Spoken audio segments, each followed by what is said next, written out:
to the students from Gadroni Middle School for starting us off today. Okay, Monday night's debate broke records, making it the most watched presidential debate in U.S. history. More than 80 million people tuned in to watch Hillary Clinton and Donald Trump face off. Both sides claimed victory, but what do the polls say? Well, there were plenty of online polls that were all over the place, with some showing Trump as the winner. But a major scientific poll done by CNN showed Clinton as the winner. So who do you guys think came out on top? Our online poll on Channel 1 showed a split down the middle, with no clear winner. You guys voted 50% for Clinton and 50% for Trump. Jasmine said, "Honestly, I think Hillary Clinton did better at the debate. She was more focused and had better answers for the questions that were asked to both candidates." Brody said, "Trump did an awesome job. He had a lot of smart things to say about gun control and taxes. Clinton has the same policies as Obama, and those haven't worked for 8 years." And Cameron said, "Both candidates did very well. Hillary Clinton made some very good points during the debate, but Trump did as well. It was one of the best debates I have seen, and I can't wait for the next." Thanks for weighing in, guys. Okay, next up, it sounds like an impossible out-of-this-world mission, getting from here to the planet Mars. But one man says he knows how to do it and is laying out his plans. Billionaire and founder of SpaceX, Elon Musk, said he plans to send humans to Mars on a ship called the Interplanetary Transport System. What I really want to try to achieve here is to make Mars seem possible, make it seem as though it's something that we can do in our lifetimes, and that you can go. And is there really a way that anyone could go if they wanted to? I think that's really the important thing. This video shows how the spaceship will actually perform. It will be able to carry 100 tons of cargo, relying on a few different power sources to make it happen, with the ability to refuel in space. Musk wants people to not just visit, but actually move to Mars and build a whole new world. The first mission is set for 2018, so I guess we'll just have to wait and see what happens. All right, after the break, Team One Vote breaks the ice on climate change.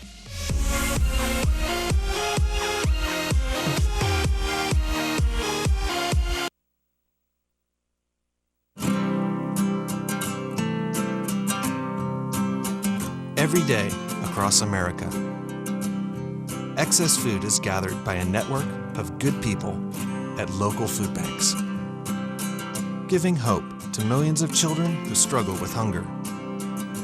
They've earned their wings, and you can too. Together, we can solve child hunger. Support Feeding America and your local food bank at feedingamerica.org. They said a bottle was just a bottle.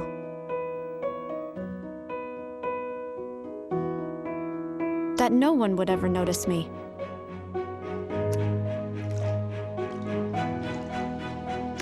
But I knew I could be more. That one day, I would make people smile.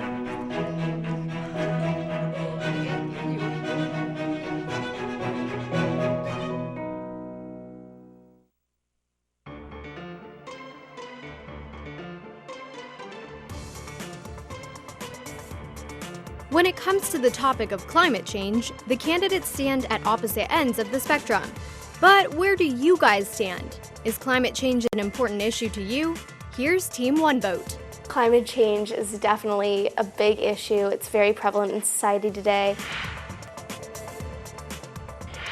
There needs to be some course of action taken by the next president of the United States. That's definitely something to be concerned about.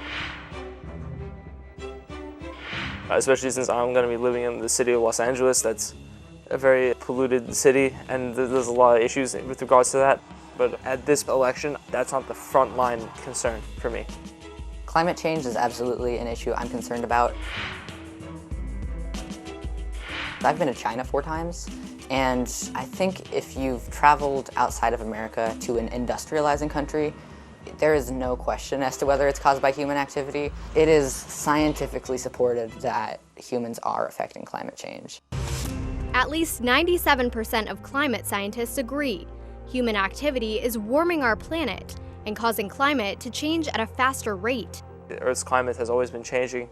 Now, as to whether or not humans have contributed to the change of the climate, I believe that is half true. I think there needs to be more research conducted as to how much the United States contributes to this factor. But I think the United States needs to, if they want to come up with the solution, I think we need to first revamp our economy before we can start investing in renewable energy sources. I think Obama actually has done a pretty good job on making more Americans aware of climate change. We need to take care of our Earth, and we need to understand that it is a big deal, and it's real. Last December, nearly 200 countries came together in Paris, France, to sign off on an agreement to work on slowing global warming together.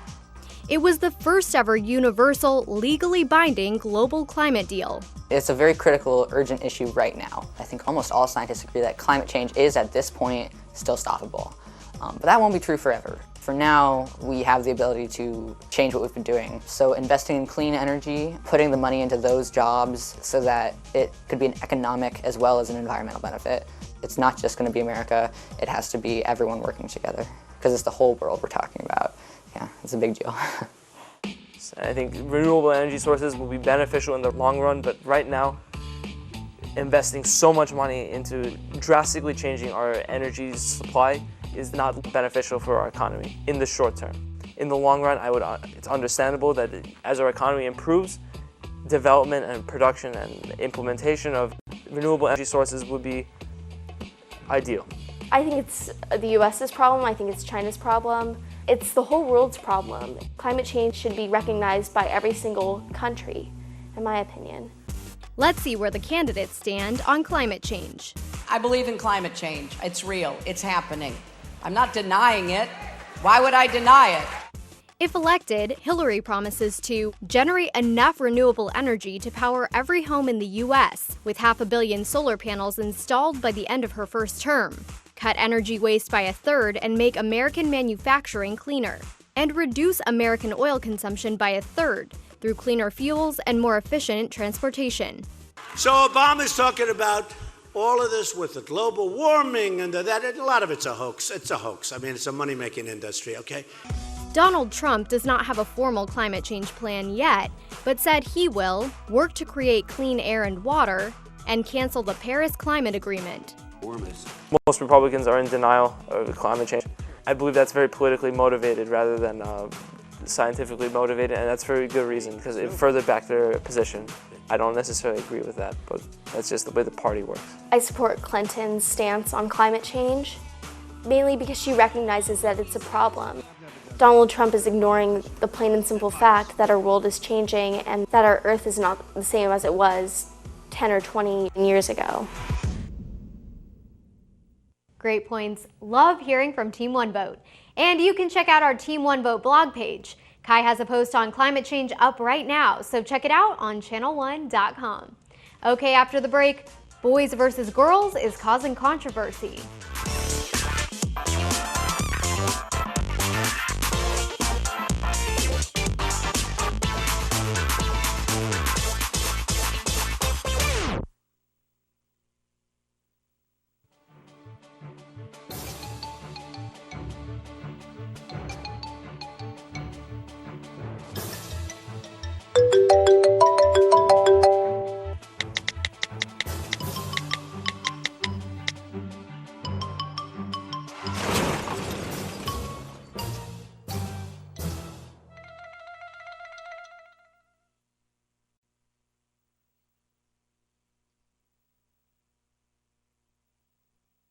Hi, I'm Reed Alexander. You might know me as Neville Papperman from Nickelodeon's iCarly. Most of us don't know that 1 in 3 kids in America is overweight or obese.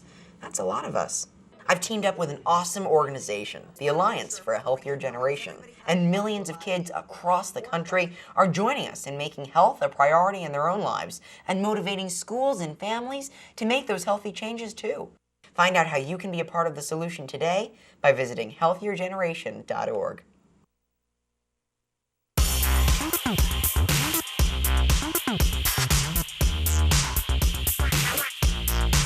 Okay guys, our next story is about a soccer team that has both boys and girls. Ariel, what's going on? Yeah, Asia. There are 2 girls playing with the boys on this soccer team, but some other teams are passing up on a match unless the girls sit out. Take a look.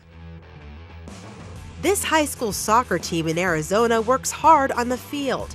It's a unique group that played together for 5 years. 20 players, all boys, except 2 sisters, Alyssa and Colette. It's fun to run into them and stuff because they're not expecting it. It's very challenging and I like it a lot. And never has the girls' ability been questioned. They're both very quiet, but you get them feisty and they'll come at you. It's all about the team and having fun.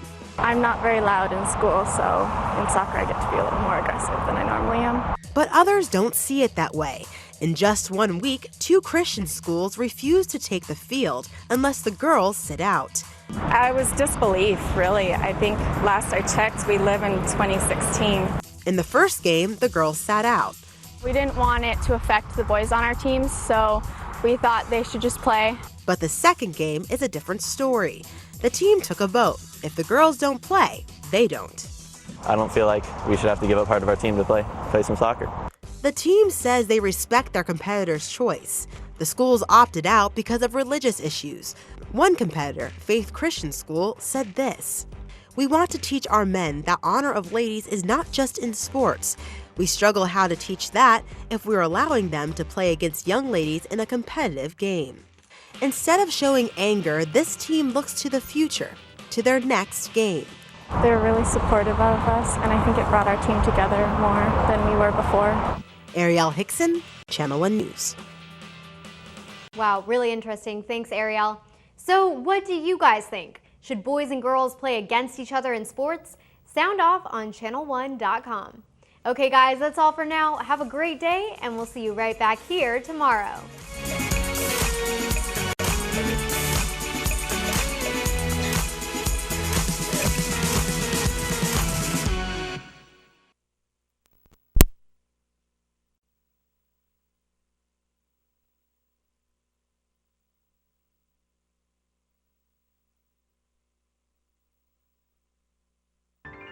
It's a beautiful day in this neighborhood, a beautiful day for a neighbor.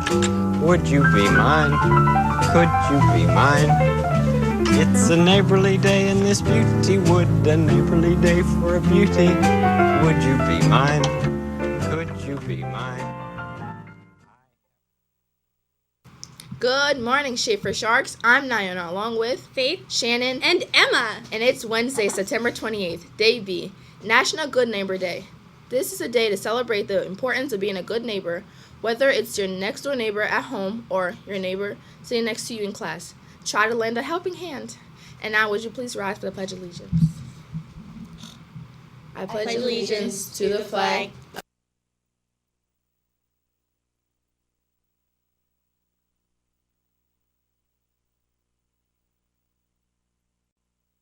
standing for a moment of silence.